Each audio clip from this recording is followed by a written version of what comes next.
வணக்கம். ஸ்டாக் மார்க்கெட்ல இன்வெஸ்ட் பண்ணும்போது என்ன தவறுகள்லாம் நம்ம பண்ணியிருக்கோம், அதிலிருந்து நம்ம எப்படி மீண்டு வருவது அப்படின்ற பத்தி தான் இந்த வீடியோல நம்ம பார்க்க போறோம். மறக்காம பணத்தோட்டம் சேனலை சப்ஸ்கிரைப் பண்ணிக்கிறங்க. வாணி அண்ட் ராணி 2 பேர் இருக்காங்க. இவங்க 2 பேர் கம்பெனில ஒர்க் பண்ணிட்டு இருக்காங்க. அந்த நிறுவனம் கிட்ட இவங்களுக்கு ஒரு போனஸா 1 லட்ச ரூபா 2 பேருக்கும் கிடைக்குது. ஷேர் மார்க்கெட்ல இன்வெஸ்ட் பண்ணுவோம் அப்படின்னு சொல்லிட்டு 2 பேரும் முடிவுக்கு வர்றாங்க. வாணி என்ன பண்றாங்க அப்படின்னா அவங்களோட 1 lakh ரூபாயை எடுத்து பென்னி ஸ்டாக் ஒன்று லோவஸ்ட் வேல்யூல இருக்கு, சரி நல்லா போகும் நினைச்சிட்டு வாங்கிடுறாங்க. கொஞ்சம் நாட்கள் விட்டு வைக்கிறாங்க. அந்த பென்னி ஸ்டாக்ஸோட ரேட் ஒரு 10% நல்ல growth கொடுத்துருக்கு. அவங்களுக்கு பயங்கர ஹாப்பி. ஓகே, நல்ல பெர்சன்டேஜ்ல இருக்கு, இன்னும் கொஞ்சம் வரட்டும் அப்படின்னு வெயிட் பண்றாங்க.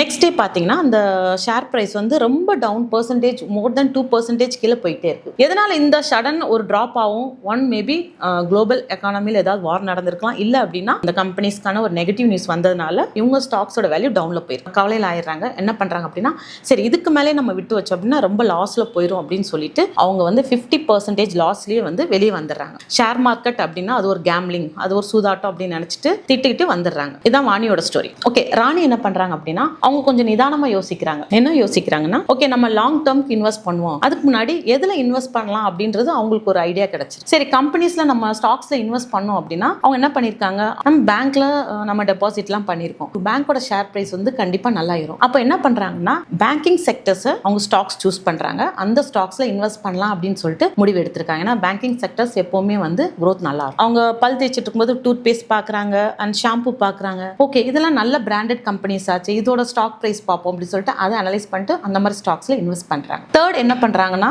அவங்க சிஸ்டம் எடுத்து ஒர்க் பண்ணிட்டு இருக்கும்போது டெக்னாலஜி அவங்க மைண்ட்ல வருது, ஏஐ வந்திருக்கு இல்லையா, ஸோ அதோட ஸ்டாக்ஸ் பார்க்குறாங்க, எது நல்லா பெர்ஃபார்ம் பண்ணும் அப்படின்னு சொல்லிட்டு அந்த ஸ்டாக்ஸ்ல அனலைஸ் பண்ணி இந்த மாதிரி 3 செக்டர்ஸ்ல மாசம் ஒரு எஸ்ஐபி போற மாதிரி அந்த 1 lakh rupees பிரிச்சு கொஞ்சம் இன்வெஸ்ட் பண்றாங்க. பிளஸ் அவங்களோட சேலரியில இருந்து மாசம் ஒரு எஸ்ஐபி பண்றாங்க. இப்போ நீங்க உங்களுக்கு யோசிக்கலாம், இப்போ இந்த ஸ்டாக்ஸோட பிரைஸுமே அவங்க இன்வெஸ்ட் பண்ணிருக்காங்க ஷேர்ஸ்ல, கீழே விழுமா அப்படின்னு கேட்டா விழுகும். எஸ்ஐபி இன்வெஸ்ட் பண்ணும்போது மார்க்கெட் கொஞ்சம் டவுன்ல மேல போனாலுமே இது ஈக்குவலைஸ் பண்ணிக்கிறோம். எப்பெல்லாம் மார்க்கெட் டவுன்ல விழுவுதோ அப்பெல்லாம் நிறைய யூனிட்ஸ் நீங்க பர்ச்சேஸ் பண்ண முடியும். அதே மாதிரி மார்க்கெட் கீழே விழும்போது இவங்க என்ன நினைக்கிறாங்க அப்படின்னா அது ஒரு தள்ளுபடி விலையில நம்மளுக்கு இன்னும் கிடைக்குது, மார்க்கெட் டவுன்ல விழுவுதுன்னு நினைக்கல, ஒரு டிஸ்கவுண்டட் வேல்யூல நம்மளுக்கு நல்ல பிரைஸ்ல கிடைக்கிறனால இன்னும் கொஞ்சம் இன்வெஸ்ட்மெண்ட் பண்றாங்க. இதுதான் இவங்க புத்திசாலித்தனமா யோசிச்சது. அதே மாதிரி பண்ணும்போது லாங் டேர்ம்க்கு பண்ணும்போது நல்ல ரிசல்ட் கொண்டு வந்திருக்கு. 12 to 15% CAGRல. ஸோ அவங்க ஹாப்பி. நீங்க ஒரு ஷேர் மார்க்கெட்ல இல்ல மியூச்சுவல் ஃபண்ட்ஸ்ல எஸ்ஐபி போடுறீங்க அப்படின்னா